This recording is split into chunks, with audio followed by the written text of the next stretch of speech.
అందరికీ శుభోదయం. ఈరోజు మనం తెలుసుకునే శ్లోకం విష్ణు సహస్రనామంలోని 44వ శ్లోకం. ఈ శ్లోకం పుబ్బా నక్షత్రం 4వ పాదంలో జన్మించిన వారికి మంచిది. మరణ భయం తొలగుటకు ఈ శ్లోక పారాయణం మంచిది.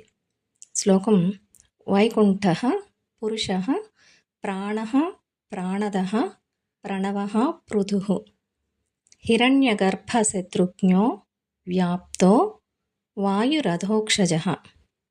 అంటే సృష్టి ఆరంభమున పంచమహాభూతములను పరస్పరము కలిపి అన్ని రకముల పాపములను నశింపచేసి సర్వ ఇంద్రియముల యందు చైతన్య శక్తిగా ఉంటూ సృష్టి ఆరంభమున సర్వజీవులకు ప్రాణము కల్పించుతూ దేవతల చేత కూడా స్తుతించబడే ఓంకార స్వరూపుడైన ఆ పరమాత్మ విశ్వ శ్రేయస్సు కొరకు వేణుని కుమారుడైన పృథువిగా జన్మించి సర్వైశ్వర్య సంపన్నములైన బ్రహ్మాండములన్నీ తనయందే కలిగి సాధకులకు పతనము చేకూర్చే అంతఃశత్రువులైన కామక్రోధములను నిర్మూలించుచు సర్వప్రాణుల పట్ల సుముఖుడై ఉంటూ భక్తులను వెతుకుతూ వారి వద్దకే వెళుచు సర్వదా అంతర్ముఖుడై ఉండే ఆ శ్రీమన్నారాయణునకు శిరస నమస్కరించుచున్నాను అని అర్థం.